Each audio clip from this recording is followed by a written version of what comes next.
I saw myself on that stage. Ladies and gentlemen, Arnold Schwarzenegger. Thousands of people screaming, Arnold, Arnold, Arnold. I was watching that Arnold Schwarzenegger documentary, and oh my God. Episode 2 of that thing was one of the funniest fucking stories. Dude, this guy, he just didn't give a fuck. He went from a bodybuilder, he wants to be an actor, and somehow he starts buying real estate because he heard it was a good investment. He was like, I became a millionaire before I even, tried to act. So then I didn't have to do the bullshit parts. I became a millionaire in the 70s before I ever took off in the movie business. I did not have to take the bullshit roles. My agents, they wanted me to do smaller parts, be a character actor. Fuck the bullshit. I want to be the star. I want to be the lead, right? I said, what the fuck? I don't want to be a character actor. I want to be the leading man. I want to be the star. That was his fucking attitude.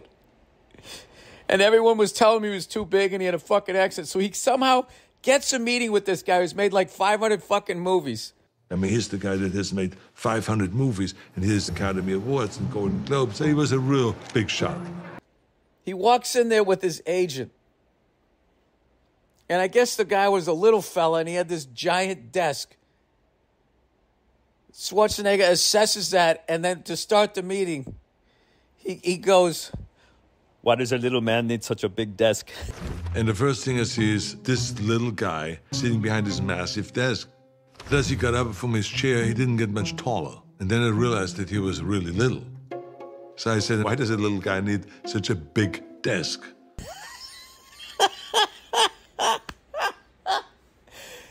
The fucking dude lost his mind. The little guy got all mad and he starts, yeah, fuck you, I'm not going to use you.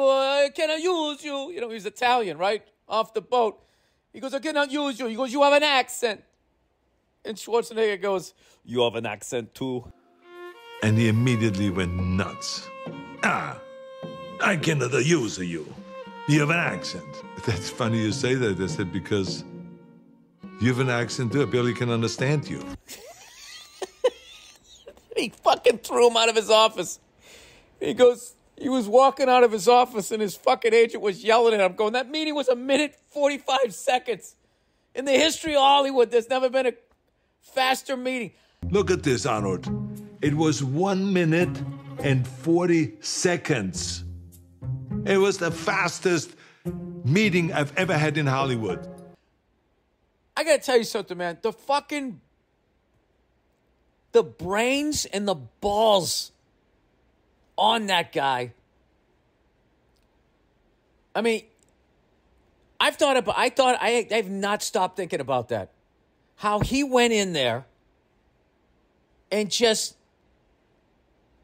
like the power that guy had. It's all dependent on the person he's talking to giving a fuck. And the fact that Schwarzenegger did not give a fuck, the floor went out from underneath this little guy, and he didn't know what to do.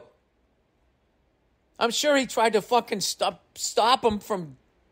Long story short is the guy ended up producing Conan the Barbarian, and Schwarzenegger was up for the role, and he didn't want him to get the role, and Schwarzenegger killed it. He still got it.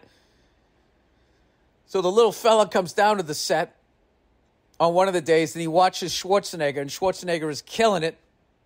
And he said he walked all the way up the hill, up to me, and he just looked at me, and he said, you are Conan the Barbarian.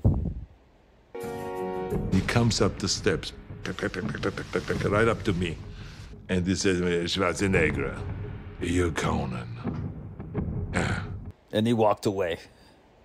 And I was thinking, yeah, I know I am. I have the role.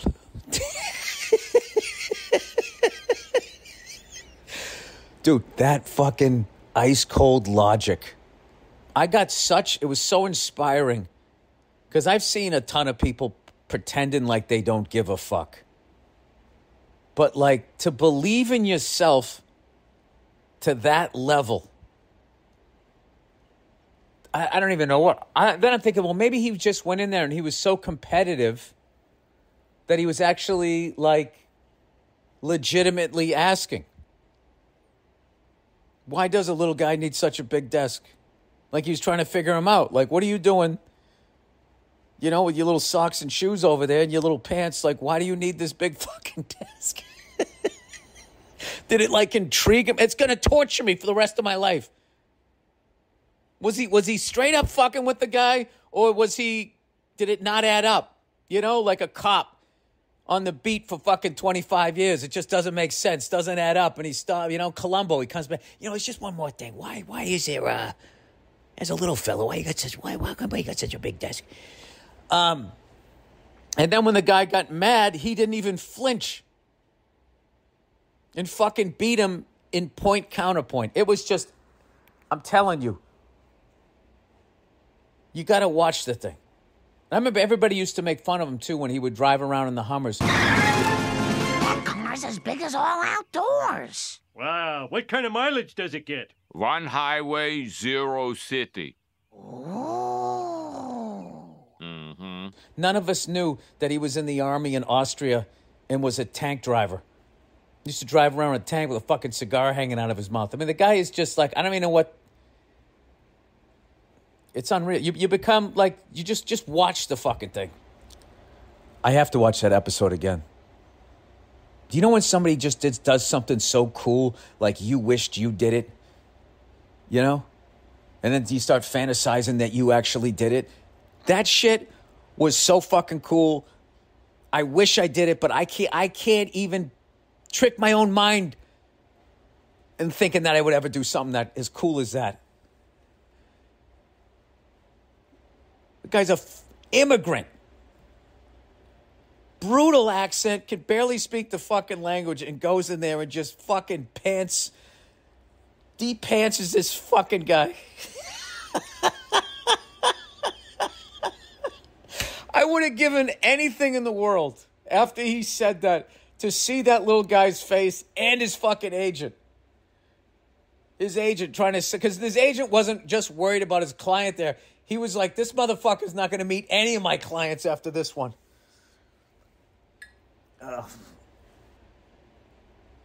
And to fucking ask that question, oh my God, it's just like poetry. Oh God, there's a couple of stories that Arnold tells, man. Oh my God, they're fucking heartbreaking, but it's an incredible. Oh, God, I would kill to listen to any of those tapes. Hey, Arnold, we'll get you some small roles and, do some character actor stuff. That's how we're going to. And he's like, fucking bullshit. I'm not doing those stupid fucking parts. I want to be the star. And then listening to this guy going like, how the fuck am I going to make you a star when you talk like that? Up and at 'em. Up and at them. Up and at 'em. Up and at them. Up and at 'em. Up and at them. Better. I'm not going to say shit to you. Your fucking bicep is bigger than my head. I mean, that must have been somebody says it in the documentary. Says he has the most incredible career of anybody ever. I mean, as far as like where he came from, what he sounded like, and what he ended up doing, it's just fucking, it blows. I know, I'm going on and on about it. We get it, Bill. We get it. We understand it. We're going to check it out. To be or not to be? Not to be.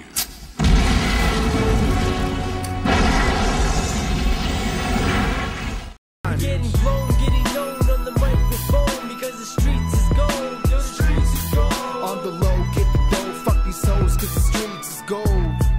The streets is gold. We're kicking flows, fucking hoes, making dough when they wonder why the streets is gold. The streets is gold. Kicking flows to hoes, showing up my dope. Ayo, the streets is gold.